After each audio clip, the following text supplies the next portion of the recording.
We are creatures of desire. What we most desire is meaning. What makes us suffer most is a lack of meaning. The Meaningful Life with Andrew G. Marshall. Marital therapist, author, and communications trainer Andrew G. Marshall invites guests from all walks of life to discuss what makes life meaningful. Hello, I'm Andrew G. Marshall. Welcome to The Meaningful Life. We're available on Apple, Spotify, Podbean, and wherever you find your podcasts. Over the years I've been doing this podcast and looking into the many different ways of recovering from a crisis, healing old trauma, and working through a psychological blockage. One of the common prescriptions is to access your creativity. I know it works because that's what I have instinctively done when I've been in a hole. Open up my laptop and start writing. Sometimes it's a diary entry, and at other times it comes out as a poem, like recently when I had to put our beloved but elderly dog down. But what happens if you don't have an artistic practice or you don't feel you're creative? Can art in the broadest sense of the word still heal? And if so, how does it work and where do you start? To answer these questions, my witness brings three distinctive focuses. Mark Dean has a background in fine arts and a career as a painter with numerous exhibitions and awards. He gave it up to work as an art therapist for 35 years. Today, he's a Jungian Psychoanalyst living and working in the United States. He is currently a senior supervising analyst with the C.G Jung Institute in Philadelphia and the Pittsburgh Society for Jungian Analysts. He's also the seminar coordinator for the Philadelphia Association of Jungian Analysts. Welcome, Mark. Tell me about your relationship with creativity and how it has led you to this point. Wow. Well, thank you for having me. That's a large topic, and where to begin is very difficult. I've always been visually creative. I've always been someone who drew, painted, always, even as a young boy, just being down in a creek and finding beautiful stones and arranging them and so forth. This has always been a part of my life. You know, I remember I had a distinct memory of understanding my father. My parents were interesting in that my mother was a great fiction reader and my father was a great nonfiction reader. We had two big bookcases in our home in Indianapolis where I grew up, and one on either side of this big picture window on the right, my father's nonfiction stuff and my mother's fiction, Virginia Woolf, etc., on the left-hand side.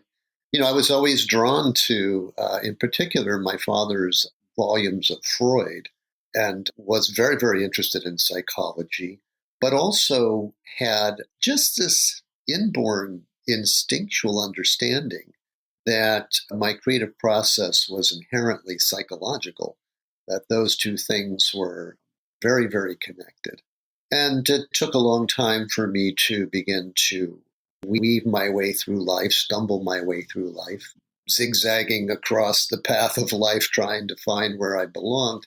And I became a visual artist.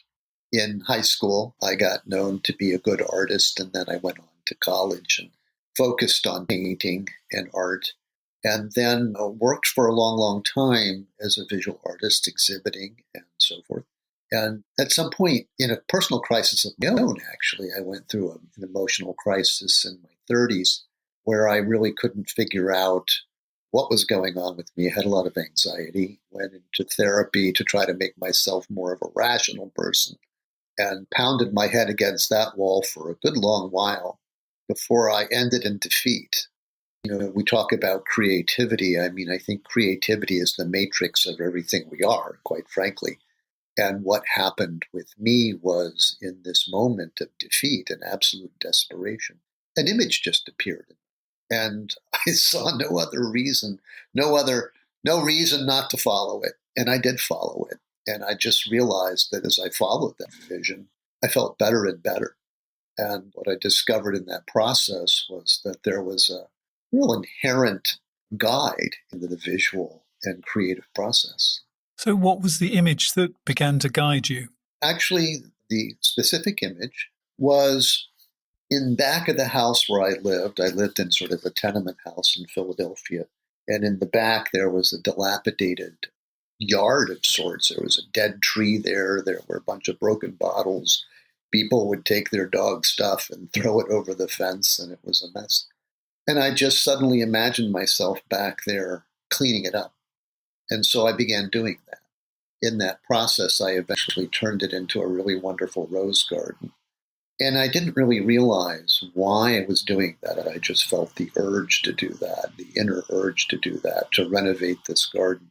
I hadn't planned on it. It wasn't something I'd been thinking about. It just came to me, I remember distinctly, in a moment of crisis. And the more I did it, the more I emerged out of the darkness that I had been trying so hard to get myself out of. It taught me a huge lesson. Sometimes the psyche brings great difficulty and requires that we finally exhaust and ultimately abandon a notion or an idea about ourselves that we've been following and trying so hard to achieve. And that psyche provides a creative solution. It's not something that you necessarily even have to seek. It emerges of its own. It appears. I love the quote from Heraclitus, "Stick to the unforeseen, for the known way is an impasse." And, I work as an analyst, and I see people all the time, strong people, smart people, trying really hard to achieve something they firmly believe in and failing miserably and feeling terrible about it. But the psyche invariably brings a creative solution if we can be open to it and find a way to work with it. So how did you move from creating art to doing art therapy?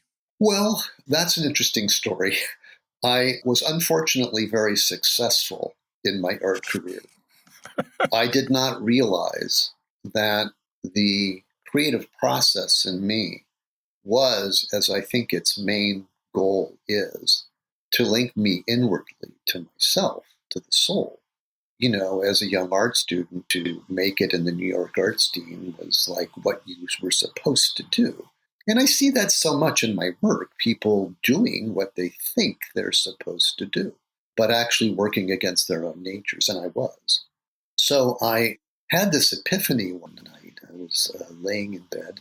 All of a sudden, I actually had been volunteering at a home for children. These were children that had been kind of abandoned, or their parents had been thrown in jail on drug charges or whatnot. And so I started volunteering with these kids at this home up the street, and I was teaching them art and teaching them guitar.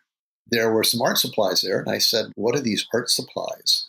One of the kids says, "Oh, that's the art therapist stuff." And I went, "Art therapy?" And that kind of rang the bell, because as I was just talking about, the psychological piece coming really from my father, the fictional piece and my own creativity, and feeling that matrix, feeling that kind of intersection between those things, it just made sense. At the time, I was working on a grant that I had been awarded, and I was talking to New York dealers. I was actually showing in New York, and I was being courted by a very high-powered art dealer. I woke up in the middle of the night and went, wait, art therapy, I don't have to be a successful artist. I don't have to do that. Nobody had ever told me that I didn't have to do that. I sort of thought, if I was being successful, I had an obligation to pursue it, because that's exactly what you should do. You should want to be the great artist. And I was miserable. And so I found myself saying no to a very high power, top of the line art dealer in New York, who wanted me to have a show in London, I think Los Angeles or something, in the fall. And just on a whim, went down to the Philadelphia library and looked up art therapy, and found that in Philadelphia there was one of the best schools in the country. I thought, what the hell, I'll apply, they'll just reject me. But they didn't. To my amazement, they let me in. And I thought, boy, are they making a mistake, because I'm a nervous wreck. But over the period of becoming an art therapist, it really widened out into an awareness that, we are not just making pictures and stuff. We are not, the psyche has its own autonomous creative power that speaks through anything that we do if we have the eyes to see it. And so, in my work as an art therapist for those years that I was identified as an art therapist, I just saw that. I saw the brilliance of what was showing up in the artwork of people that had no formal education and would not consider themselves artists. So there is this, kind of interesting thing that goes on where there's an identification as an artist, and then there's the role of the creative in your life. And they aren't always the same thing. Because it seems to me that a lot of people have a sentinel at the gate when it comes to creativity. Do you recognize the image, and how can we get past that idea, I'm not creative? Well, there's I'm coming from an analytic framework, a Jungian analytic framework. If you read a lot of fairy tales, it'll answer that question. I don't paint now. I don't draw. I actually play guitar and write songs. I'm a terrible singer. You would not want to listen to me, and I can barely play the guitar. But it is what connects me emotionally. Now, I brought up fairy tales. What you'll find in the fairy tale, because the fairy tales tell the truth about the psyche, is that it is almost invariably the inferior element in us that brings the redemptive quality. Not the thing we're good at, not our well-polished strengths, but something which is under-cultivated. We talk about beginner's mind, and we find it there as well with the idea of the place of kind of unknowing. People that come into, let's just say, an art therapy session, or people that come into dream analysis, and I'm not that smart. Well, there's something very smart in the human psyche that knows you well and articulates what's going on very, very well. And it can be a great impasse, as you correctly point out, to have a presumption about a lowering of the ego. Now, I told you a story just a moment ago about my great project to become rational and non-anxious and blah, blah, blah. It failed, and it fell into a place. It was through failure, and it is almost always, or very frequently, through failure that the psyche becomes regenerated. And the thing that appears as if out of nowhere, offered by the psyche, even if it's really very humble, very minor, very unskilled. We may, if we remember our biblical sayings, the stone that was rejected by the builders of the old church becomes the cornerstone for the new church. Well, the creative comes in that door. It comes in the door of what's not polished, what's not figured out, what's not skilled. And so, quite contrarily, the ego, with its tendency to want to maintain its own sort of status quo and its own understanding, oftentimes will have to go through a defeat before it's willing to kind of accept this place of being a beginner, not knowing, not being able to. And that's what happened with me. You see that very beautifully exhibited in when Jung talks about alchemy. And what he's talking about is that there's sort of the death of the old king, the old ruling way of the ego, which has to crumble, it has to die, it has to dissolve until a new sort of ruling order can come in. And creativity, I would assert, is essential in that process. It is a vital function in the renewal of who we are. Whatever that creativity is, whether it's writing, whether it's painting, whether it's drawing, whether it's dancing, whatever is creative. And it is not necessarily going to come through some identification as an artist. In other words, I don't know that because you're an artist, you're going to go through psychic renewal quite the same way. It's an interesting subject because I think that artists are embedded as an identified artist, are embedded in our society, and do perform a really important role in the regeneration of society. We can talk more about that if you like. But at the personal level, I think you really do get stuck if you try to hang on to the skill. I think you're right to be better off to kind of leap into something where you really don't have much ability. So you were talking about fairy tales, and in fairy tales, the hero nearly always turns down the call to adventure. At least once or twice, the hobbit is too small to go off and do the big task. So using that idea, I'm sure that we've all turned down many useful calls to adventure. We've actually moved past some form of creativity, an image, a song or something that really speaks to us and maybe has something to tell us, how can we recognize that this is not just another song, this is not just another picture we've seen in a gallery, but has actually got something important to tell us? I think it has a specific energy to it. I totally get what you're talking about. And I think, when directed, Jung talks about directed consciousness and non-directed consciousness. And directed consciousness is the kind of consciousness we do to affect things in the outer world. And as a culture and as a civilization, we are really strongly wedded to that. We believe science and the manipulation of matter is going to solve all of our ills. This is folly. We know it's folly because we see what's happening to the planet under the aegis or under the shield of this kind of rationality, which gives us many great gifts, but it's also the kind of consciousness responsible for destroying things. And so it's very easy for us to walk right past these things. It takes some effort to cultivate the awareness. And for myself, another thing that I did with this garden was I just compulsively started making this planter. When I was making this planter, I thought, why am I doing this? And I ended up planting a rose in it. And then I realized that I was effectively symbolically burying my father, who had died recently.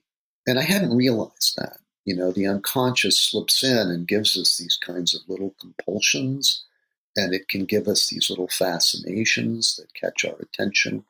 I think there's a real important role for the feeling function of ourselves to feel that out.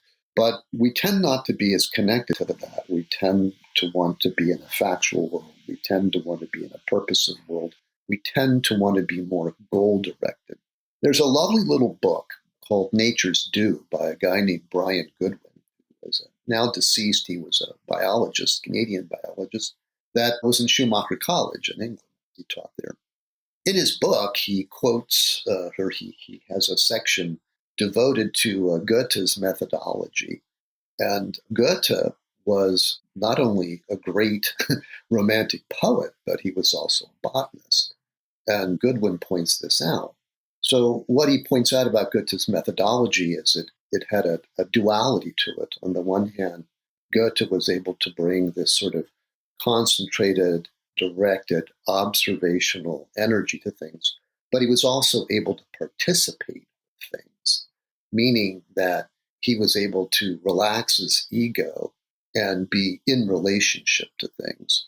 And I think that's an essential thing that it's probably necessary that we cultivate as a species if we're going to survive, the capacity not to be dominant of everything we see, not to be able to name everything we see, not be able to control everything we see, but to be in relationship to the things that we see. And this is, again, immersing yourself in art and creative process and allowing things to come, giving permission to things to come is very, very important. One of the things I'll say to your question goes like this. The psyche is always purposive. So the psyche is always attempting to bring that material.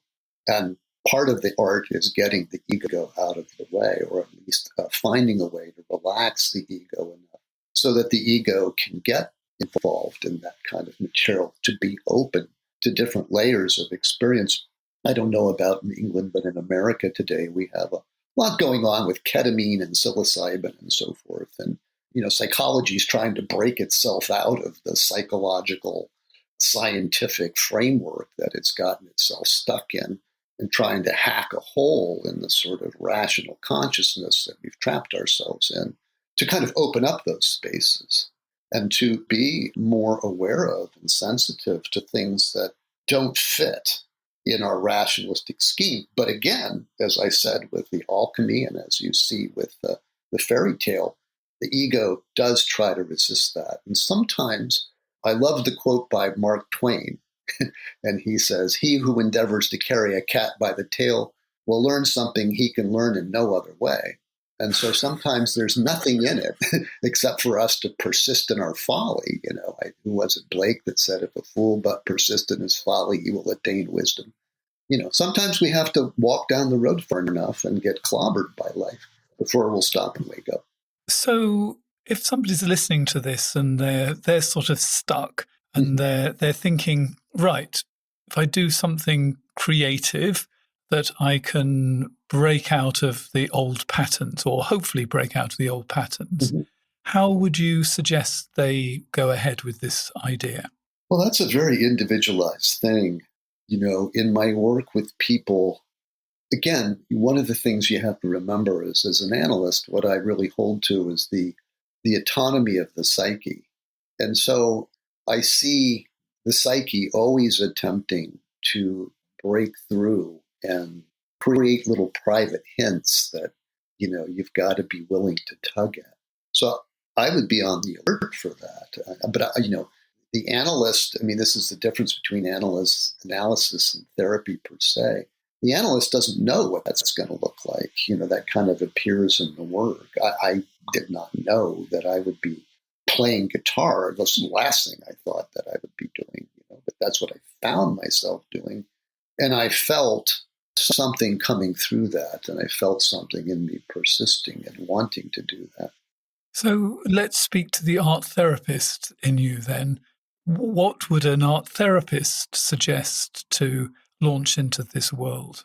Well, I think anything that art therapists are keen sometimes to present certain tasks and certain kind of art creative processes. And there's a whole spectrum of art therapists that work in very different ways. Some of them work in kind of the neurosciences and have an idea of sort of stimulating different aspects of the brain. But the rule of thumb would be wherever you go, there it is. So if in fact you just begin, the material will begin to show up. Now, what's difficult, and this is one of the reasons I am an analyst, is because the analyst is acting kind of as an intermediary or a midwife to the process of the emergence of that material. One of the big hurdles that people have is that they see through the lens of who they've been. And so it becomes extremely difficult to recognize what the unconscious may be articulating. You find this in dream work as well. A person will have a dream and they'll say, I see nothing in it. And then as you begin to pull the threads and really look at it more closely, what begins to emerge is a beautiful exposition of the psychic situation that they're in. This is also true in my experience as an art therapist, that the person will look at it and see a blank. They will not understand what's there, once again, because they're kind of stuck in this kind of mentality that sees what it sees. Again, going to the alchemical metaphor, the old king has to die because the old ruling structure can't get to the new material. And so something like a frog has to appear in the fairy tale to kind of deliver the new energy. So from my perspective, as someone having practiced as an art therapist and somebody who's practicing as an analyst now, my training has been both to convince me, which it has, and my experience has as well, of the absolute reality of the living psyche, which itself is doing what it can to become known. You have that beginning of the Quran, I was a gem concealed and wished to be revealed. That's a wonderful way to begin it. But anything that you do will be a beginning. I don't know that it really, really matters. When I was working as an art therapist, anything that my clients did was filled in by the psyche. The psyche would just take that as an invitation to come in the door. And so it'll be there. Part of the difficulty is recognizing it and orienting yourself towards contents that really are, I think Freud got it right, largely unconscious. I think the unconsciousness really emanates from the situation of our consciousness in this time, which has divorced itself from all that material that is, we would find in the artistic world, in the mythical and magical parts of our psyches that are difficult to access. So what I often ask my clients to do when they're a little bit stuck is to sort of go back to the sort of creative things that they did when they were kids. Mm-hmm. I've even had them reread their favorite childhood books to see the messages that they missed in the book when they were a child that they might see now as an adult. How important do you think our childhood is with all of this? Well, I love what you just said. It's always there somewhere. And it oftentimes was met in childhood. And then events conspired to drag us away from that connection. I'm not a religious person. I quote a little bit of scripture, but lest ye become as little children, ye shall not enter the kingdom of heaven. Well, if we transpose that psychologically, really, you don't really connect to life unless you can kind of revert in a way and go back to those very beginning things, begin to see things in kind of the way of the less developed individual as the child.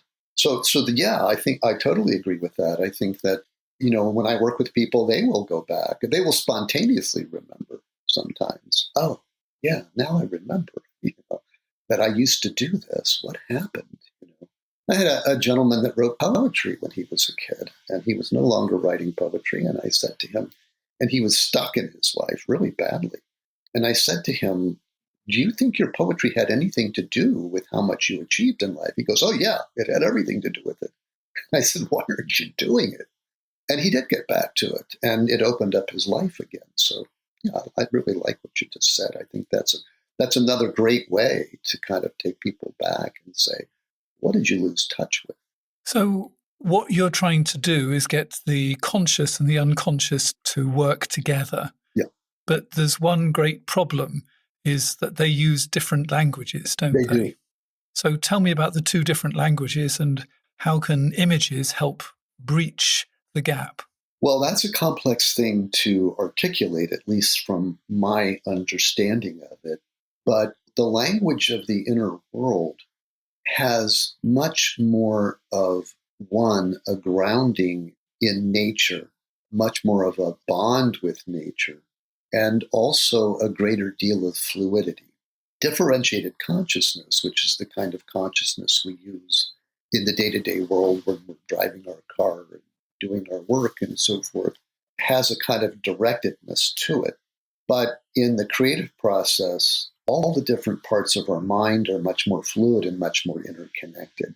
And so a lot of the work that I've done is reading about, esoteric thought from the esoterologists. And they talk about that world. They talk about it in a different way.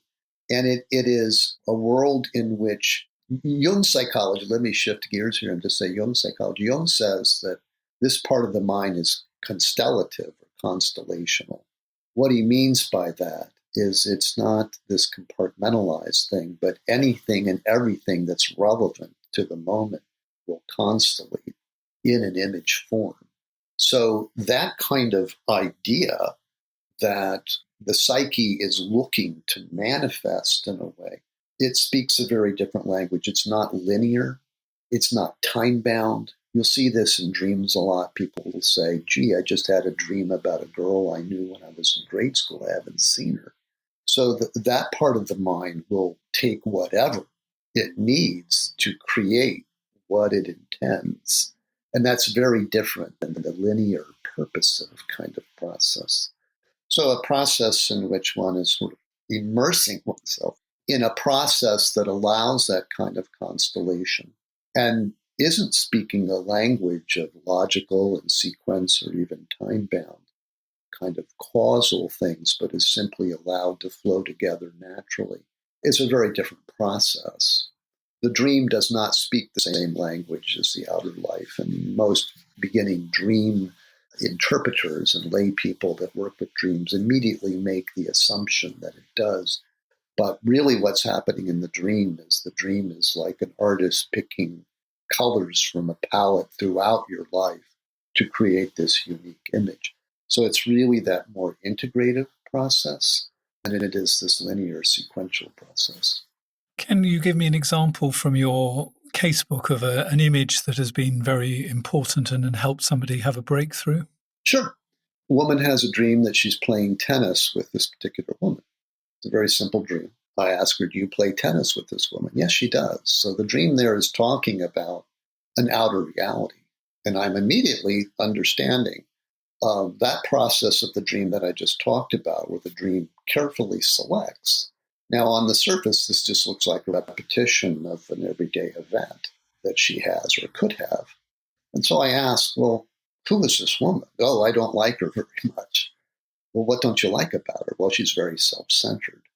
Well, I'm working with this woman, and I know that one of her issues is she's terribly not self-centered. And so I asked her, well, why do you keep playing with her? I don't know. Now, if you think about the dream on manifest level, on the level about her life, yeah, it's a depiction of something she does. But it's been imported into the inner world, so it's an inner event. So now we're thinking about it mythologically. We're thinking about the dream ego of the individual. We're thinking about this other woman as related qualities. So I begin to ask her about this, and she begins to realize, oh, yeah, I'm sort of playing with my shadow. This is a part of me that I don't have a relationship with. You see, so all that's happened there is that rather than see the two individuals as two individuals in the out there, we see that they have been imported internally, where they became kind of qualitative figures, almost the way a Greek goddess might symbolize this and another one symbolize that. They have a kind of specific qualitative energy that's constellating there. And she immediately understood the importance of this, that, yeah, the reason I don't like her is because she's everything I'm not. And I really struggle to be more like her. And I probably would be better off if I learned to be a little bit more self-full. So in a moment, we're going to have a letter that's been written in. The Meaningful Life with Andrew G. Marshall. Please follow us on Twitter, like us on Facebook, and visit our website, andrewgmarshall.com/podcast, where you can join our supporters club and unlock bonus material and other benefits.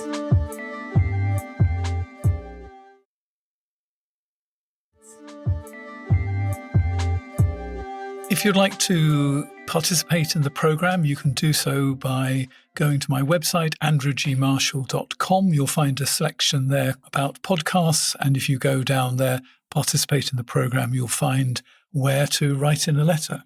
And this is what the letter I've chosen for today. My marriage of 20 years with 2 kids has been through various crises in the past. We're at a peaceful place, but my wife has told me she no longer loves me or cannot love me how I need to be loved. I want to save my relationship, not by making her love me in a way she can't, but by learning how to love myself and find fulfillment in life and show her the level of love I neglected for so long. Unfortunately, I don't know how to do that because I feel sad and rejected and unwanted. I don't want to be a pushover or selfless in the sense that I feel I'm giving everything but draining myself and then resenting her for not giving in return. However, I do want to find love within myself and be a kind and loving spouse and keep my family together. Where do I start? Well, and my heart goes out to that guy. That can be a very painful place. And I'm also impressed by the fact that he seems to have an inkling of the direction he needs to go in. It sounds like he's been very devoted, and he has become a little bit one-sided, where he's been devoted to his family and to his wife, but perhaps has neglected himself.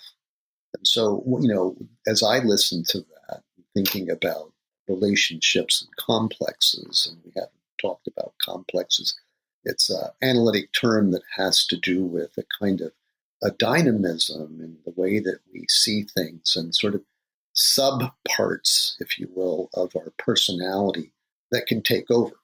Just as I said with the dream of the 2 women playing tennis, we can note that the one woman is imbalanced. Actually, they're both kind of imbalanced. One is very, very self-centered, and the other one is very decidedly not self-centered. And we can see the polarity there that's happening. In this little snippet, I mean, I don't know the gentleman in question, but what comes across, or what appears to be the emphasis, is that he has become a bit one-sided in his giving nature and his supportive nature of his wife and his family, and maybe has neglected being more self-full. In relationships, it's very common that we constellate one another.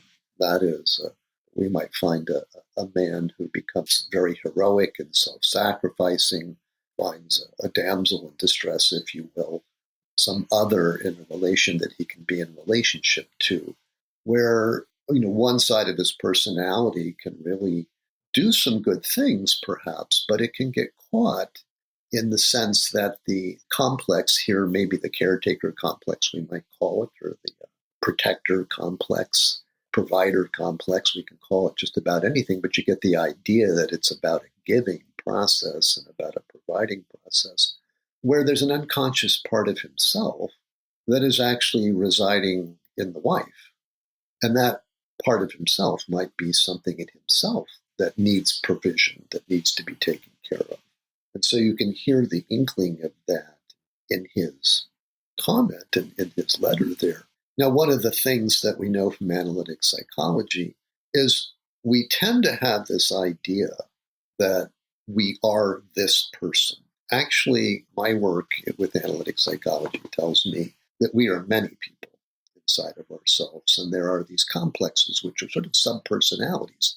Now, all of us have these complexes. All of us have the capacity to be the protector, we have the capacity to be the rogue, we have the capacity to be many things. But in a given relationship, we might end up emphasizing and overemphasizing one role, and that oftentimes gets constellated in a marriage or a relationship where one person holds one role, the other person holds the other role. The trick is not to necessarily let the partner hold that role in projected form. In other words, I have a piece of myself that I need to care for, but I'm not doing that. What I'm doing is taking care of you. And so when that happens, that can really begin to drain a relationship of its eros, because you don't really have two separate individuals. You have two individuals that are holding projected forms of unconscious aspects of themselves. Now, I don't want to put that on this gentleman, but that's what comes to mind because it's so very common that we do that in relationship. People think that relationships have to do with all the positivities between us. Well, I would argue that many romantic relationships, if not most, are based on sort of our wounds and our mutual vulnerabilities and the hope to redeem them that we project into the relationship. That will bring us together.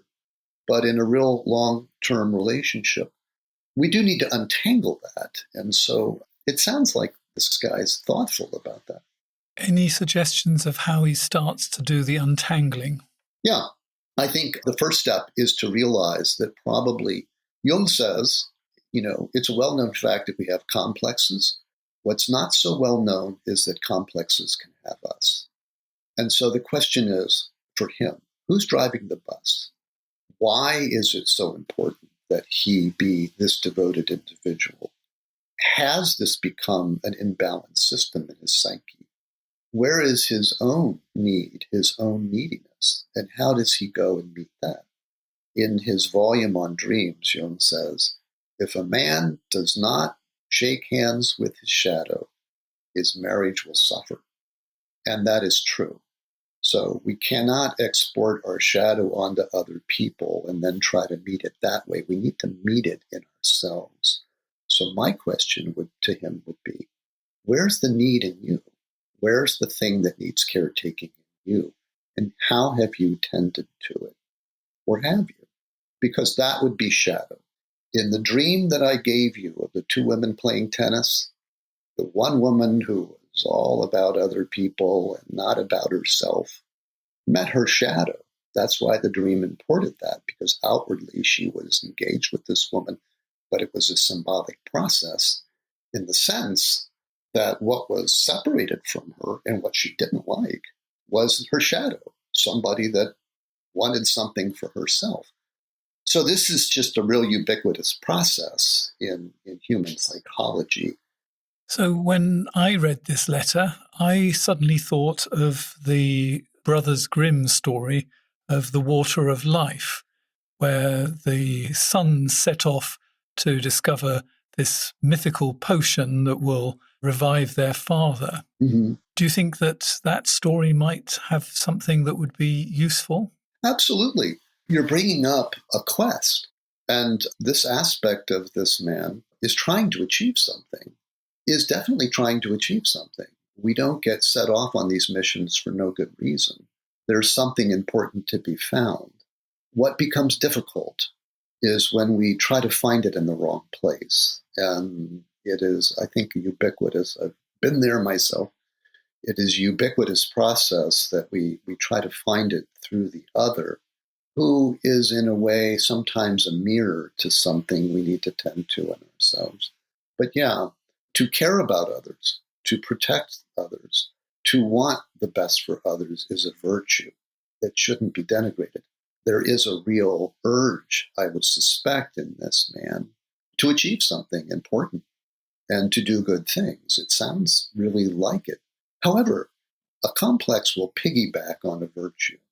And what it will do is it will over-accentuate it in a way that sets us into trying to achieve something on the wrong plane.